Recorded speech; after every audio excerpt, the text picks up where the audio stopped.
Imagine an elephant, but with tusks at least twice the size of those borne by an elephant living today.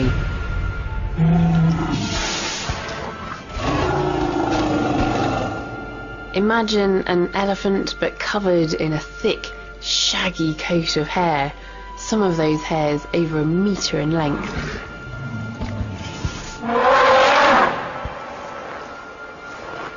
Imagine an elephant which lived not in the warmth of the tropics, but in the ice and snow of the north. The woolly mammoth.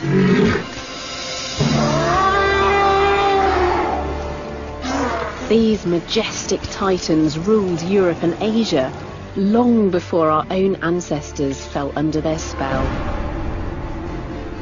Extinct for thousands of years, they are iconic, yet mysterious. Climate change means that the frozen north is melting faster than ever before. Prehistoric carcasses are emerging, and from them we can unlock the secrets of these long-lost beasts. Using the latest technology, we can now answer questions about the mammoth, which have long puzzled scientists. This is, in essence, virtual time travel. That's starting to sound a little bit like Jurassic Park. We're able to trace their evolution, revealing their adaptations to one of the harshest places on the planet. This is amazing! And with every new find, we take a step closer to answering the biggest question of all. Why did these magnificent animals suddenly go extinct? I want to show you. Oh, fantastic. Oh, that's brilliant. I want to share with you.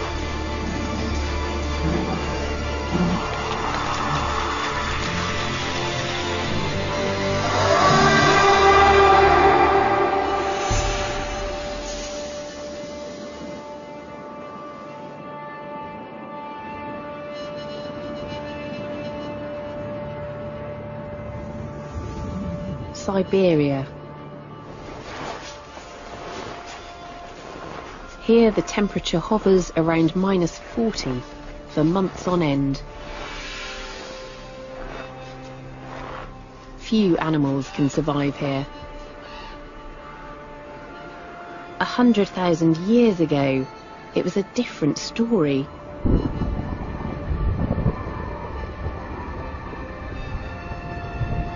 This giant swathe of Eurasia was home to vast herds of woolly mammoths. Perfectly adapted to the extremes of the Arctic, a tiny population survived on a remote island until about 4,000 years ago. But on mainland Siberia, they mysteriously died out at the end of the last ice age. But we're left with a treasure trove of their remains, locked in Siberia's layer of frozen ground, the permafrost.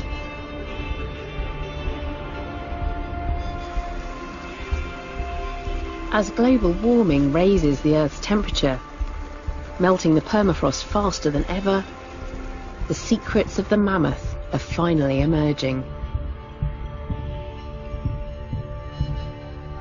After centuries of collecting their remains, we can paint a detailed picture of these long-lost beasts far better than we can for any other extinct species.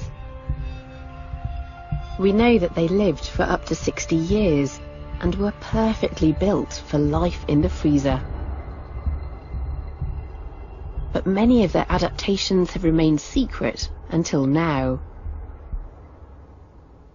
And there's one big question which remains unanswered. What killed them off? This is one of the most famous mammoth finds of recent years. She's called Liuba, and she's a little baby mammoth, probably just a month old. She was found in 2007, and she is amazingly well preserved, so that we have her skin, her soft tissues, and we even have the contents of her gut.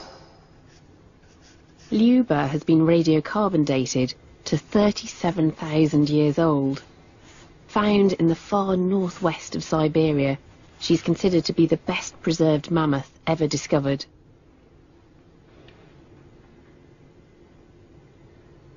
It's wonderful to get so close to this little baby mammoth and see how beautifully preserved she is. You can see the texture of the skin. You can see individual hair follicles there.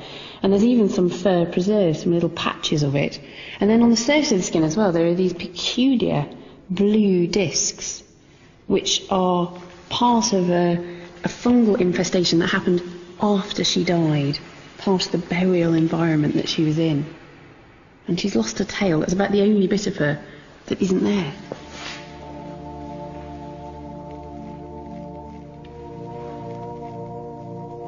It's thought that Liuba died in a bog where she was first pickled by natural chemicals and then quickly frozen. Large specimens, like fully grown mammoths, usually deteriorate before this occurs. In fact, any type of frozen carcass is incredibly rare. Liuba's one of a mere handful of frozen specimens ever discovered. Isn't it peculiar to think that humans saw these alive? I think that's quite a strange thought, to know that there were people living here in Siberia during the peak of the last ice age, and these animals would have been in their environment. They would have been very familiar to them, just as people living in Africa and southern Asia share their landscape with elephants.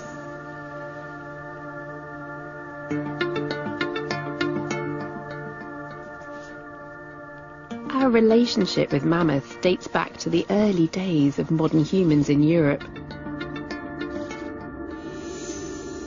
Their herds clearly inspired cave art. We've been transfixed by their majesty for thousands of years. But once extinct, mammoths became the source of myth and legend. Their huge bones were thought by some to belong to a long-lost race of giants. Others believed they belonged to a bizarre subterranean mole-like creature that died when it came to the surface.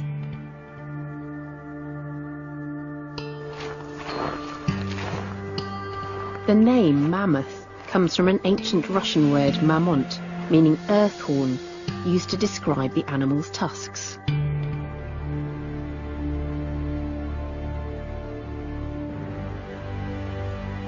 But it wasn't until 1728 that British scientist Sir Hans Sloane spotted the similarities between Siberian remains and a group of modern specimens that it was eventually realised that mammoths were a type of elephant.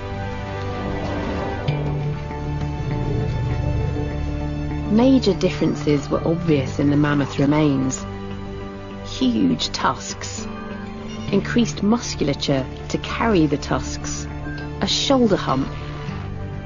The big question was how and why such an animal came to live in the extremes of the northern hemisphere.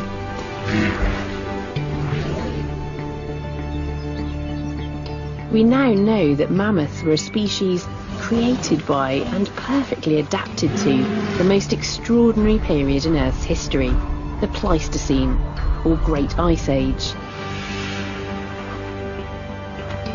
This 2.5 million year cold snap changed the planet and transformed the mammoth into a titan capable of thriving in the extremes of the Arctic Circle.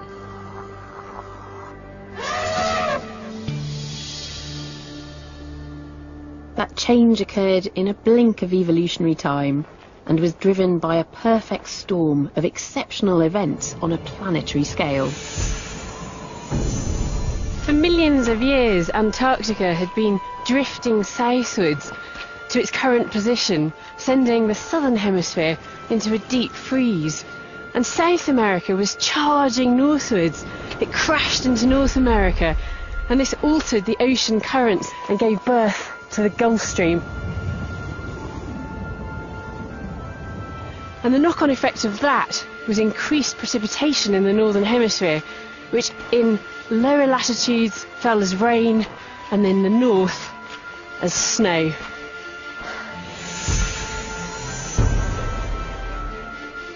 While these tectonic events were changing the face of the Earth and propelling it into an ice age, there were also changes occurring on a celestial scale, producing dramatic fluctuations in the Earth's climate.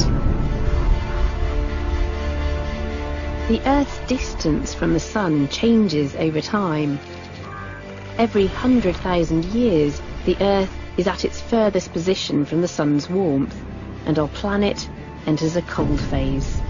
Then there's also variation in the tilt of the Earth on its axis, and that happens over a cycle lasting 41,000 years and affects the degree of difference in the seasons.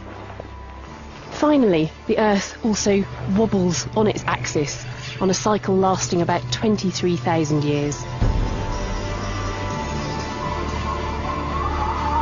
When all those planetary factors coincide, winter takes over, with ice sheets covering 40% of the northern hemisphere.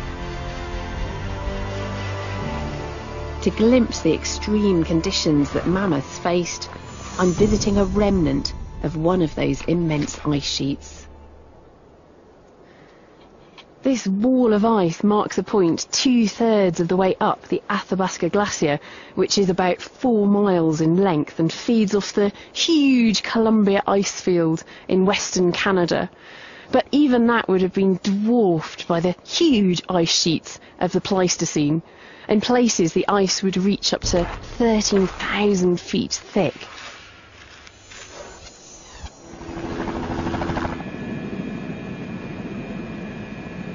These glaciers are really beautiful, really craggy. You look down into the crevasses and they're deep blue inside.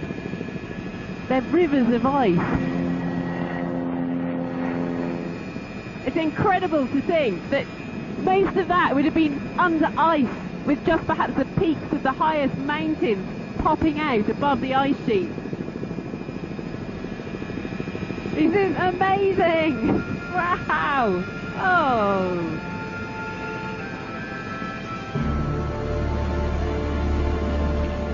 The ice sheets locked in so much water that they created cloudless blue skies.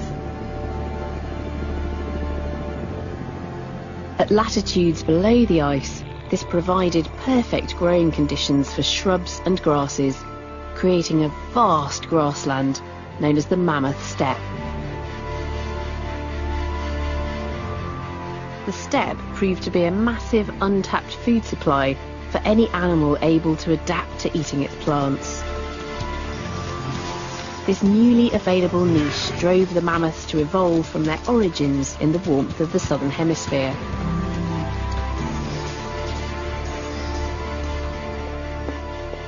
At London's Natural History Museum, Professor Adrian Lister has traced those origins through his collection of bones, tusks, and in particular teeth. What we've got here is a lower jaw or mandible of a very early mammoth. So here's the jawbone, and this is a kind of molar tooth that is adapted for eating plant matter, as all elephants and mammoths do. And by counting the number of enamel ridges in this tooth, this one's got about 10, we get an idea of what kind of plant food these animals ate. This one would suggest that this creature was eating the leaves of trees and shrubs, quite soft vegetation. Teeth like this show that mammoths shared a common ancestor with living elephants about 6 million years ago. Over the next 3 million years, mammoths separated into different species as they moved north from their southern African origins. It was the early mammoths that grew truly huge, some standing over 4 meters tall at the shoulder and weighing twice as much as an African bull elephant. From about 3 million years ago, we pick up the first remains of the mammoth line out of Africa, north of Africa. As they moved through the Middle East and into Eurasia, mammoths evolved very quickly. Adapting to the cooling conditions, their tails and ears shrank to conserve heat. Woolly mammoths eventually ended up the same size as Asian elephants. Just like elephants, they probably spent most of their day eating, but the plants of the steppe were far tougher than those available in the tropics. Mammoths had 4 molar teeth, To cope with the wear and tear caused by their new diet, these molars evolved to have more ridges and higher crowns than seen in their relatives. And so we have fossils like this molar from Siberia, and that is just about as far as it got. That's the limit. So you can see that there's about 26 of these enamel ridges. They're very closely packed. This is an almost 100% grass eater, which is a late Pleistocene woolly mammoth. This is from the last ice age.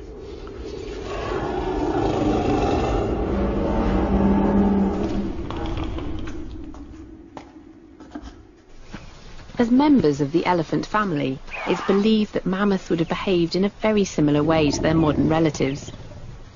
They would have lived in extended social groups, females of all ages, young males and infants. Now remains from the Siberian permafrost are revealing far more than just teeth and bones ever could.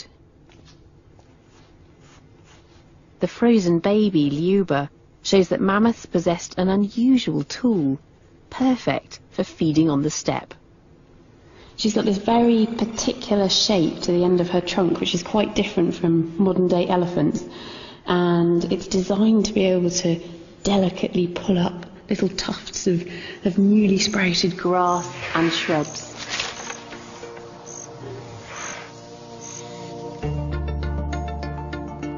Because Liuba is so well preserved, new scientific techniques have enabled us to examine her internal organs, revealing startling adaptations to the extremes of the Ice Age. Recent CT scans show her kidneys are far larger than you'd expect in an animal of her size.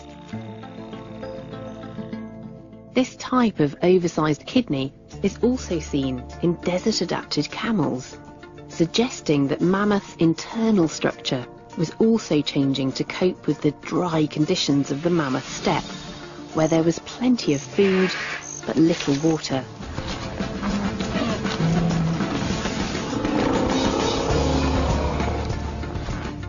Frozen carcasses like Liuba are revered by scientists as windows into the past. She was found on the banks of the Urabai River on Siberia's Yamal Peninsula.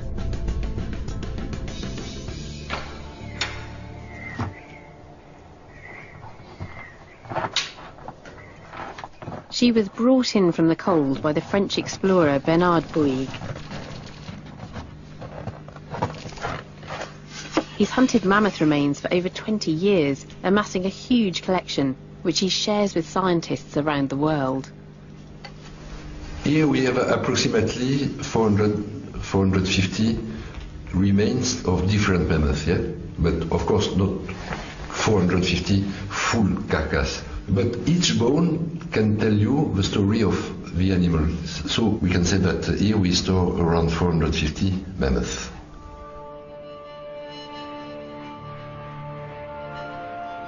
Bernard works closely with a large network of indigenous Arctic people. They contact him when they stumble upon mammoth remains. He now gets more calls than ever as the permafrost is melting at an unprecedented rate, exposing potential new finds.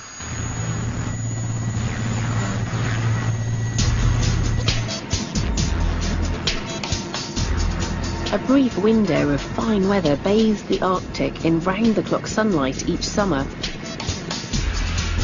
It's the perfect time for me to join him as he makes camp and starts a new expedition following reports of a mammoth discovery. If true, it will further our understanding of these Ice Age titans.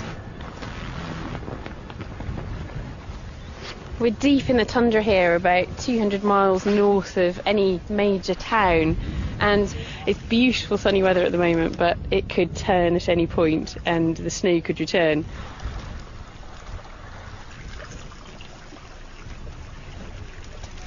This is such a dynamic time. Things are on the move and things are being eroded as well. The riverbanks are literally falling into the rivers as the water levels rise, and so it's precisely now that ancient remains start to come to light.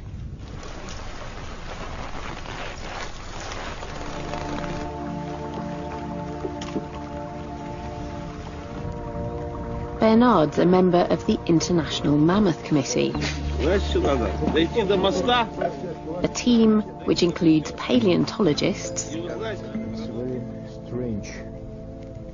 geophysicists with ground-penetrating radar, and even an ex-KGB officer.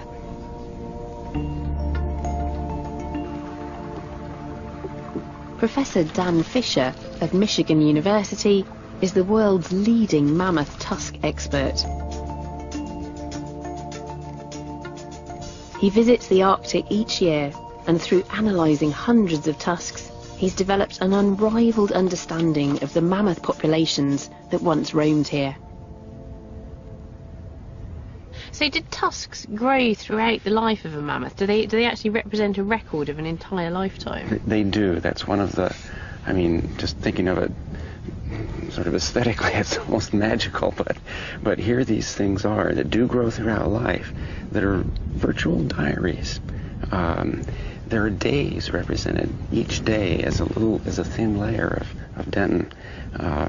Days, weeks, years are all recorded structurally and in patterns of compositional variation. And of course they didn't do it for our benefit, but what insights it gives us into the lives of these animals. Although each tusk is a valuable source of information, it's only when multiple finds are compared with each other that Dan's able to construct an understanding of entire mammoth populations. I think it can seem as though you are stamp collecting, that you're just collecting specimens for the sake of it, but there's a real scientific value to them. There is. The problem is not solved. We've established that the data that we would need are available. We've established the first few points that suggest a direction and give some meaning to the patterns that we see.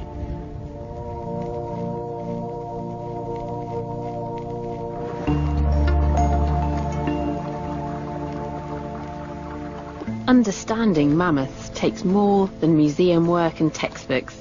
It requires teams like the International Mammoth Committee to venture into the wilderness, working with locals and hunting for specimens, at times chasing nothing more than rumours.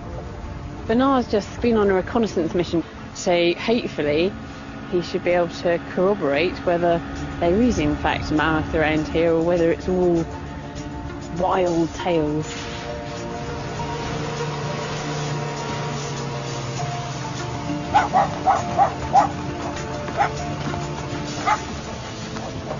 Welcome back, welcome back. So, Bernard, how did it go?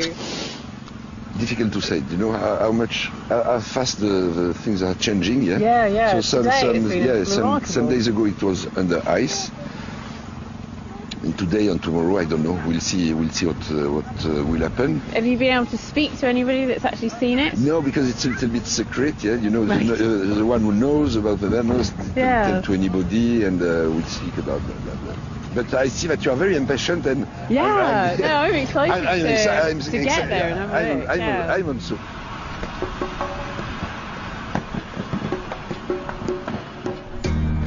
Bernard has scant information to work with. During this hunt, his team are hitchhiking with the Siberian Gas Company's private train network to visit the scene of a mammoth sighting. It's now flooded after the spring snowmelt.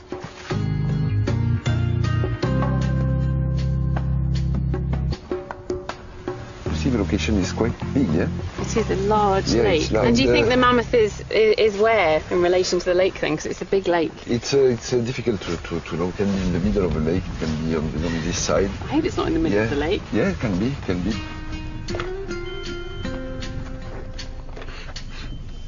The team is trying to use ground-penetrating radar to search for specimens underground. Here they work for days in an effort to find one of the rarest of all prehistoric riches, a frozen carcass.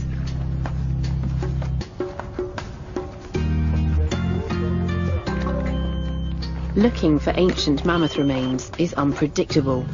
It's a science, but an inexact science.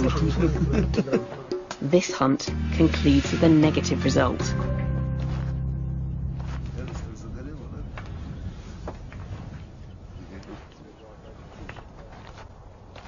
I am a little bit frustrated, but just now I need to keep in mind how to organize the next step for this mammoth, because I will not let him, let's say, alone, yeah? We need to take care of him, see what will happen during the summer. Yeah? Ej, Kirill, na chodź muzik, nie organizować do końca naszych ekspedycji.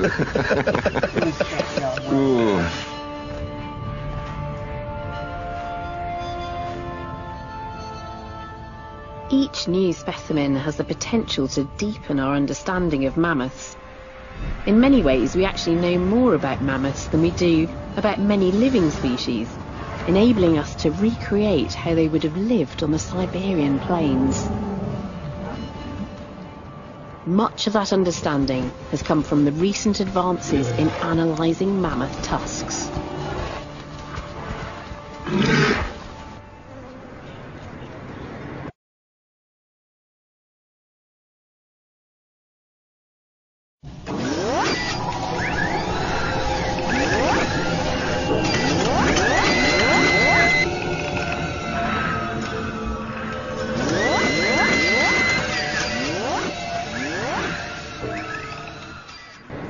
Met Dan Fisher out in the field in Siberia, but now I've come to his place of work at the University of Michigan's Museum of Natural History to find out what happens to the tusks which he brings back with him. It's the internal structure of the tusk which reveals a mammoth's true secrets. But the only way to see it is to break a tusk open. Dan, this is a beautiful tusk. It seems like an almost sacrilegious thing to think of doing. You know, this has survived for thousands of years and we're going to cut it open. I understand that, but what if you found an incredible old manuscript and it was closed? Would it be sacrilegious to open it and read it? Yeah. Would it be sacrilegious to learn from it? Yes, in some sense we are, you could say, violating the tusk, but in another sense it's really capturing the story it has to tell. Which tooth is it that forms the tusk? The tusks of elephants and their relatives are modified second incisors, so not our middle ones, but just lateral to that. The lateral incisors. Right.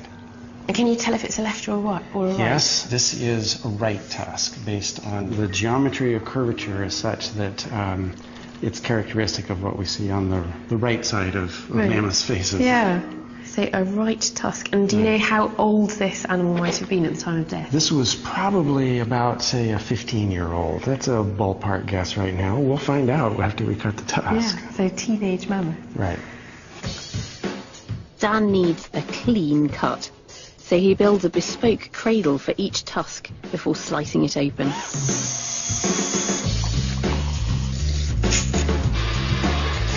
All right. The largest mammoth tusks ever found weighed almost 120 kilograms each, far more than an average adult man. Both male and female mammoths possess large tusks, and it seems that the weight of carrying such huge objects required them to have larger neck and shoulder muscles than we see in modern elephants.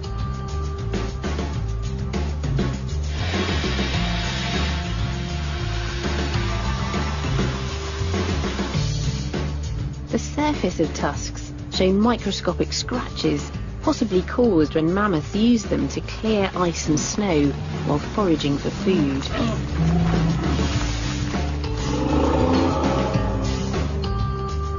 And polished areas indicate they may have favoured one of their tusks for resting their trunks on.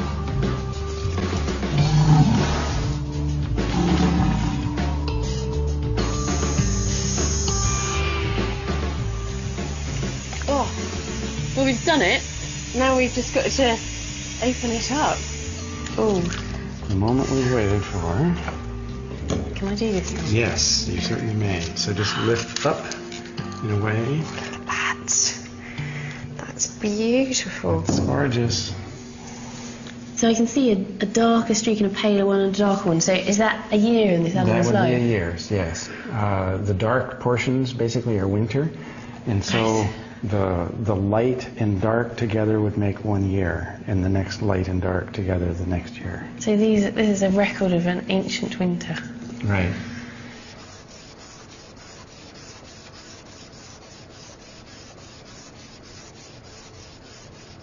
The tusk is packed with information, but the patterns in it are hard to see until it's polished and viewed under ultraviolet light.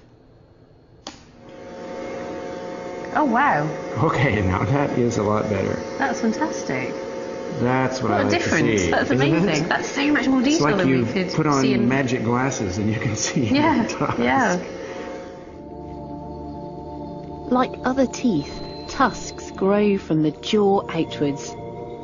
Once highlighted, the growth bands are clearly visible, spreading from root to tip. Although this tusk shows about 15 years of growth, there are in fact hundreds of microscopic growth lines present.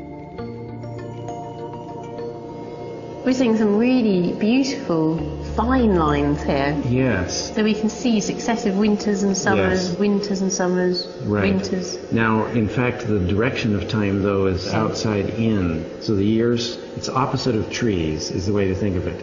In a tree, you would think time goes this way, but in a Yeah, tusk, yeah. time goes this way. And it is like looking at tree rings. You know, It we have is. these kind of yeah. annual cycles in tree Yeah. rings as well. Except that tusks have weeks and days, which trees don't have. That's fantastic. This is just incredible and very, very beautiful as well. Under this ultraviolet light, we can see this detail within the tusk that is a thing of great beauty, but underneath that beauty, inside that beauty, is this information about this mammoth's life. Drilling out tiny amounts of ivory from daily growth lines allows Dan's team to analyse chemical isotopes laid down on that day, painting a prehistoric picture of the animal's life with a level of detail that's not possible for any other extinct species. Oxygen isotopes from the water it drank reveal where the mammoth roamed throughout its life. Nitrogen isotopes reveal where a mammoth was getting its protein from. We can even pinpoint exactly when an infant was weaned from its mother's milk.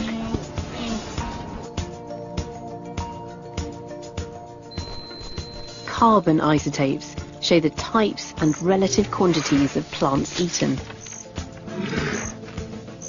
Thinner and darker growth lines indicate winters when less food was available, and in some cases, periods of starvation. Because the growth lines are so detailed, Dan can identify the point when, upon reaching sexual maturity, teenage male mammoths were cast out from their herds and left to find food for themselves. It's also possible to see that sexually mature males starved themselves every year during the period known as must, just as living elephants do. This sees them all consumed by the desire to find a mate. They fail to eat, and their tusks show a period of decreased growth.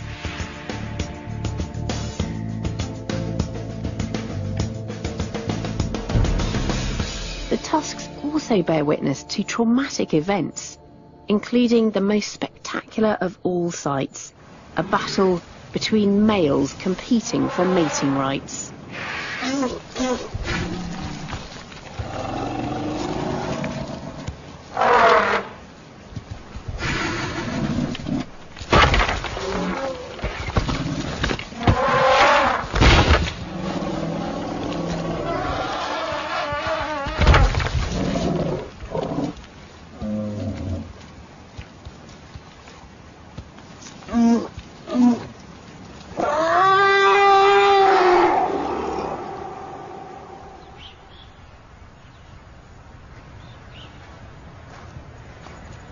The study of mammoths is nothing new. They were first described scientifically over 200 years ago, but now new techniques in DNA analysis are being used to decipher the mammoth genome.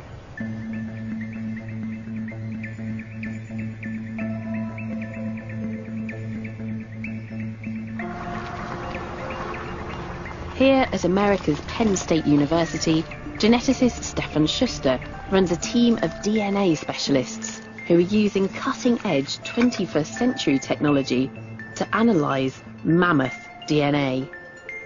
Their results are pushing our understanding of mammoths far beyond what was previously possible. How difficult is it to extract DNA from a mammoth? It's quite difficult because there's only tiny amounts of DNA left. At the same time, you need to imagine that all the bacteria that lived on that animal deposit their own DNA on top of the DNA coming from the animal. DNA contains the genetic instructions used in the development and functioning of all animals, but it deteriorates very quickly after death. In the case of long-dead mammoths, many of the remains recovered provide virtually no usable DNA, so Schuster uses the plentiful supply of mammoth hair as a source. So take me through the process of extracting DNA from a mammoth. It's actually quite surprising. It's not so unlike what you would do with your own hair. So first we wash it, we rinse it with water, we shampoo it, and in the end we even bleach it. Yeah. And then we use an enzyme to digest the hair shaft, and we release the mammoth DNA that's stored on the inside. Genetics labs commonly use bone as a source of ancient DNA. But frequently contaminated, mammoth bones often provide little usable DNA.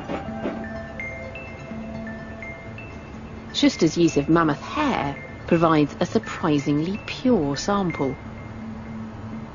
In one instance, we were working on an individual that was 18,000 years old, and we could get more than 90% of mammoth DNA from it.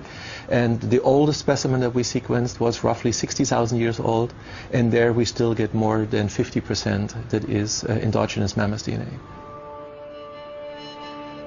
Genetic analysis has dispelled a myth about the very source from whence this DNA comes: mammoth hair.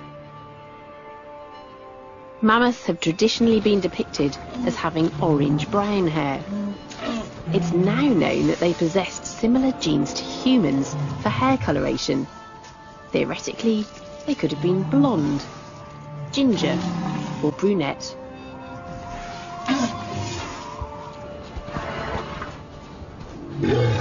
Whatever the colour, the quality of the coat was crucial. Like the Arctic muskox, mammoths sported double-layered coats. Short, dense, downy hairs next to the skin provided insulation. Long, shaggy guard hairs kept out the wind, rain and snow.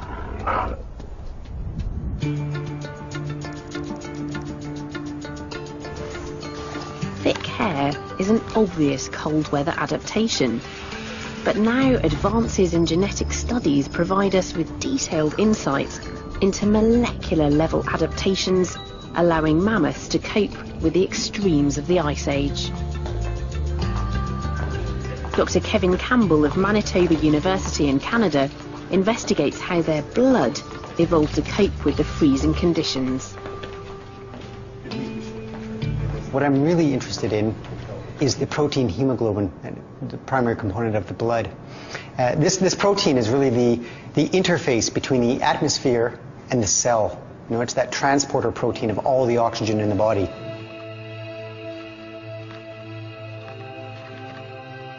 Kevin usually studies mice and how the hemoglobin in their blood delivers oxygen to their cells, especially in cold weather.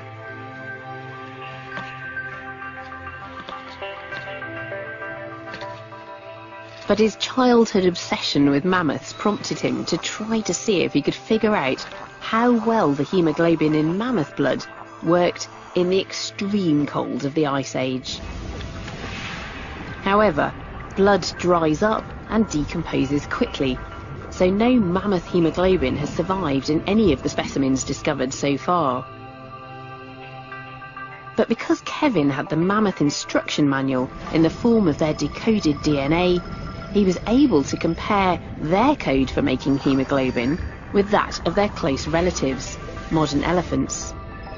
There were only 4 differences between the codes. This enabled Kevin to use host bacteria to produce his very own protein based on modified elephant DNA.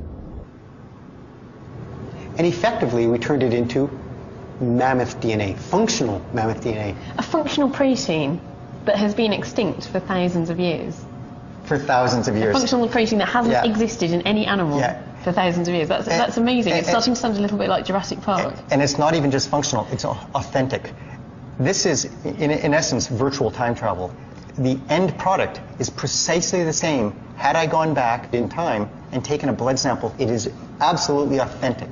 That's absolutely remarkable. And once you've got the mammoth hemoglobin, then you can test it. You can see how it does. You can look at how it picks up oxygen and how it lets go of it. Precisely the same way as I would take it from your blood.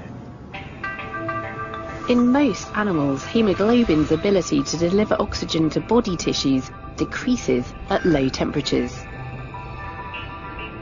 To see if mammoth blood had any special adaptations to the cold, Kevin tested the hemoglobin he'd created across a range of temperatures.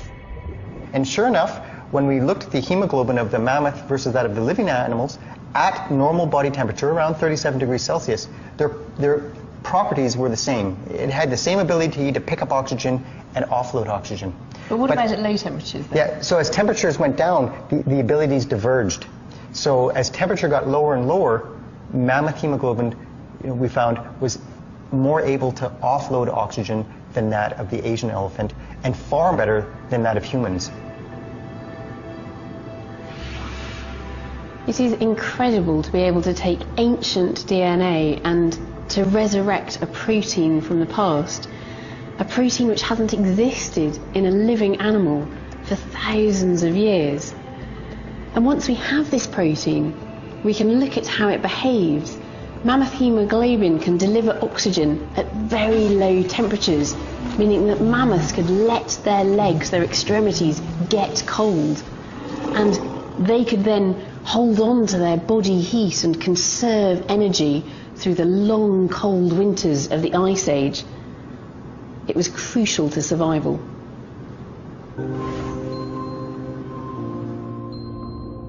These new molecular level investigations are bringing the science fiction style possibility of cloning a mammoth ever closer. In the far east of Siberia, an incredible new discovery is being heralded as the holy grail of mammoth science. In the city of Yakutsk, members of the International Mammoth Committee have unearthed a completely intact frozen mammoth thigh bone.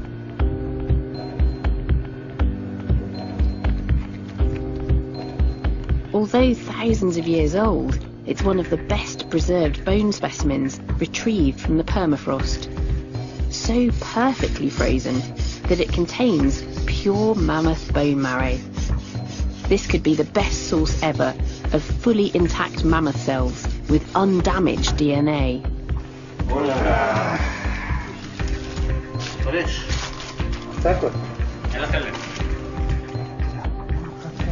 The marrow will be sent to a lab in Japan where they will try to extract intact cell nuclei and insert them into a host elephant egg. If successful, scientists there predict that they will be able to clone a mammoth by using a female elephant as a surrogate mother within 5 years.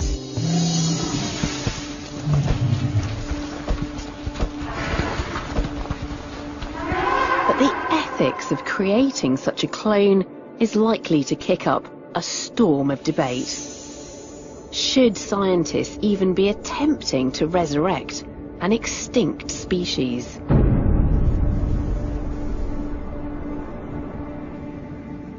Rather than trying to clone a long-dead species, many scientists are far more eager to understand why the mammoths died out in the first place. Their extinction coincided with the warming climate at the end of the Ice Age.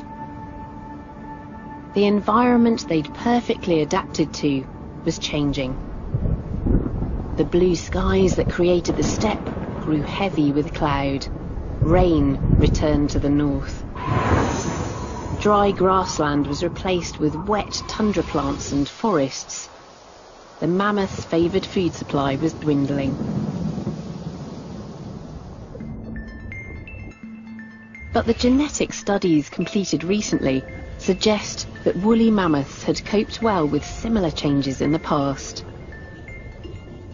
A population crash occurred 30,000 years before they finally disappeared.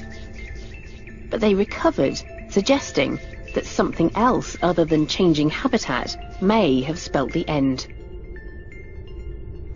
The mammoth has survived through many fluctuations in the climate, through all of these warming and cooling cycles. Why was it at the very end of the Ice Age that they seemed to give up? It might not have been an all or nothing process that is just depending on this one last cycle. It might actually have been a gradual process that after every warming and cooling period, that not only the population numbers but also the diversity of the animals went down.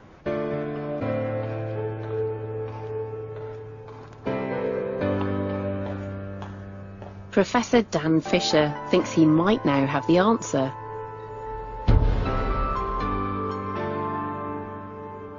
After analysing hundreds of ancient tusks from different mammoth species, he's uncovered a pattern suggesting that mammoths were being increasingly hunted by predators as the climate grew warmer and their numbers dwindled. So you've obviously seen changes in Yes. lots of tusks that you think are evidence of predation pressure. So what are those changes? What was going on in these mammoth populations? The changes that we see that seem best explained by increases in predation pressure are things like maturation at a younger age, calving intervals, or intervals between calves and females that are, if anything, shorter. In other words, these are changes that are reasonable responses to a changing balance of risks between survival and reproduction. It's better if there's more predation going on to reproduce a little bit earlier, even if it's smaller body size, and to have a few more calves even if there's less investment in individual calves. It's a better bet, so to speak, in the long run to have that kind of a life history in a regime of higher incidence of predation. So I think the evidence is that human hunting was an extremely important aspect of what drove the extinction. If Dan Fisher is right, it's a huge step forward in explaining mammoths' extinction. He's sure mammoths were maturing fast and having babies early towards the end of the Ice Age, a classic sign that they were being hunted. But in Siberia, the evidence that predation was by man is scarce.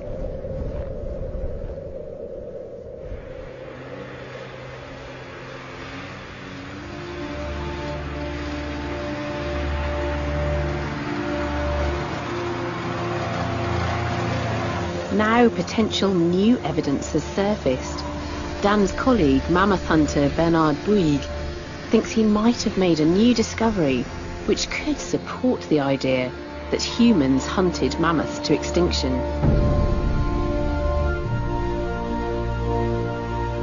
In a secret location on the very edges of the Arctic Ocean, thousands of miles away from where I first met him, he's recovered a new specimen, which was found frozen in the banks of a river.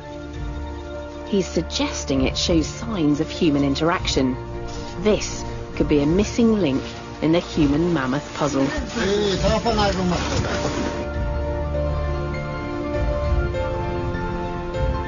I seized the chance to witness such a find and fly back to Siberia to meet Bernard, who's transporting the mammoth across the frozen tundra.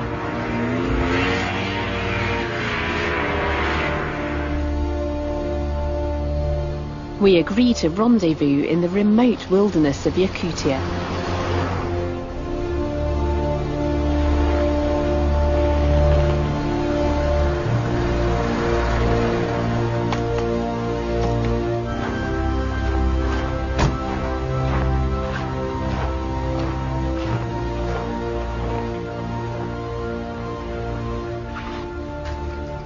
this is it. This is the rendezvous point. And I know that on their way. I can't hear anything yet, though. But it is incredibly cold. I hope it's worth it. They're bringing this mammoth in. They're going to eventually take it to Yakutsk, and we'll be able to have a look at it there. And hopefully it will be another piece of the puzzle. It will add to our understanding of these ancient creatures that once roamed around this landscape.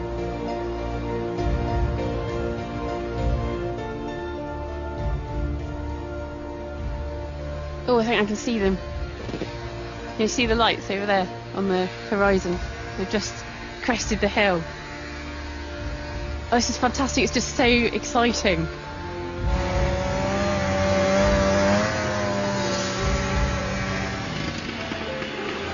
Bernard!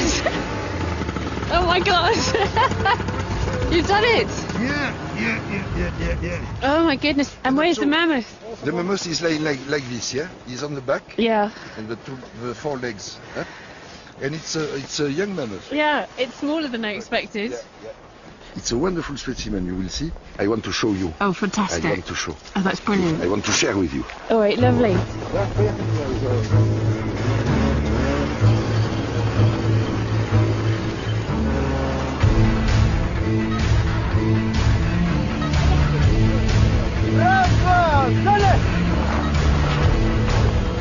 We board an ex-military transporter plane to travel a further 500 miles south, where we'll start the analysis of the mammoth in a permafrost ice cave.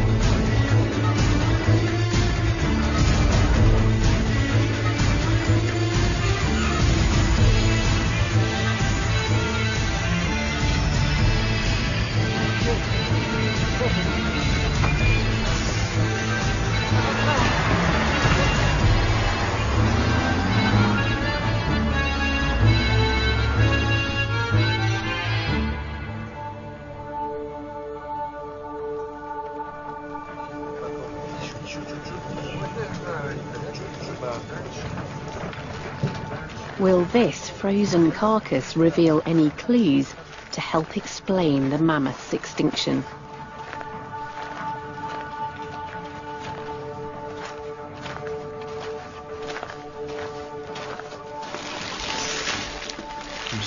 I can't wait to see it. It's travelled all this distance. It is like unwrapping an ancient mummy. Yeah. It is an ancient mummy. It's an ancient mummy, sure. The trunk. It's the trunk. Yeah. Beautiful. Oh my goodness. It's Oh my goodness, just, that's amazing. yeah, this blonde hair, yeah. That fur's really long.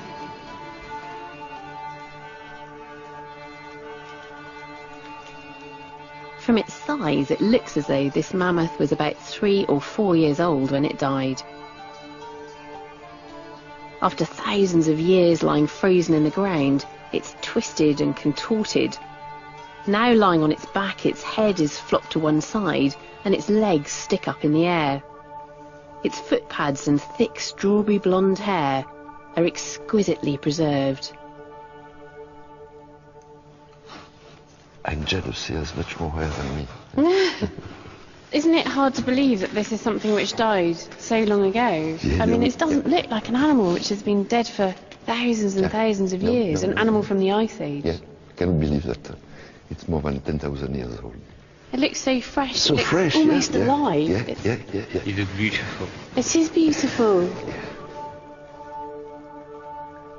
This specimen is also mysterious. We don't yet know if it's male or female, or when it died. But most mysterious of all are the signs of human interaction.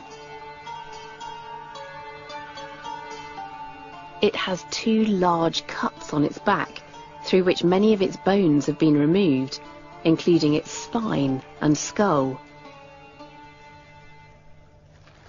So this is very clearly not natural processes. This is absolutely human tampering. The really big question is, did this happen recently or did it happen in antiquity? For me, definitely it happened a long time ago. Because recently, can you see, the skin is dry, yeah, mummified, I cannot see how it can be cut. Then it's not so easy to open it, and of course we need to work more on this. Yeah, but yeah, and this is a wonderful, wonderful thing. You know, it's an amazing specimen of a young mammoth, and this is just the beginning, isn't it? Because now the investigation will proceed, and we will find out as much as we possibly can about the life and the death of this animal and the way that humans interacted with it. Yeah, this is exciting. This is very, very exciting. Yeah.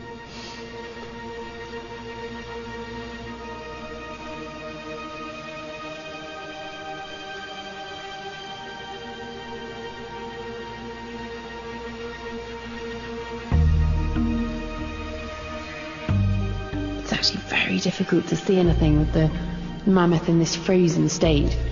The scientists are going to have to defrost it to get to the bottom of this story. How exciting, though, if they do find out that this mammoth was tampered with by ancient people. If it was interfered with in the deep past, this would be an incredibly important specimen, showing interaction between ancient humans and woolly mammoths. People usually kill animals for food, but this specimen hasn't been butchered, and although now dried out, most of the meat is untouched.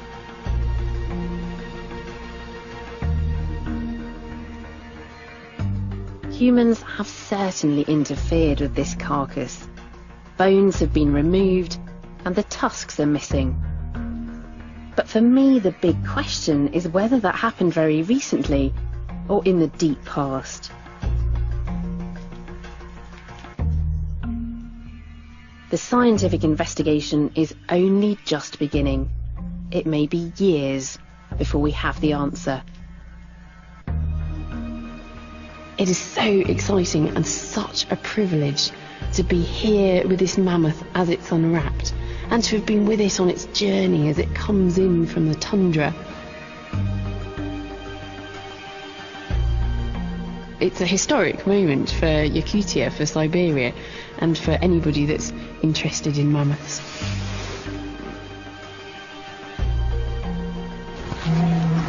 Iconic and majestic, mammoths were once a mystery.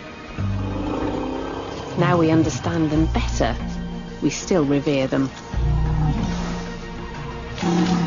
Perfectly adapted on the inside and out, they withstood the extremes of the Arctic Ice Age, while few other animals could. Genetic and chemical analyses are revealing the secrets of their lifestyles. Long gone from our landscape, we're taking a step closer to bringing back these incredible beasts, using the latest techniques in cloning.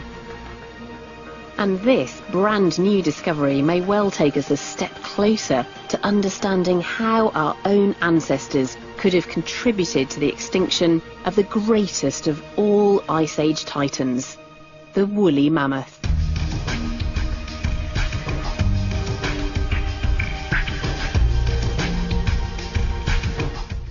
Exploring the lost land of the volcano this weekend on BBC HD with an encounter with the world's smallest parrots. That's at 4:30 tomorrow.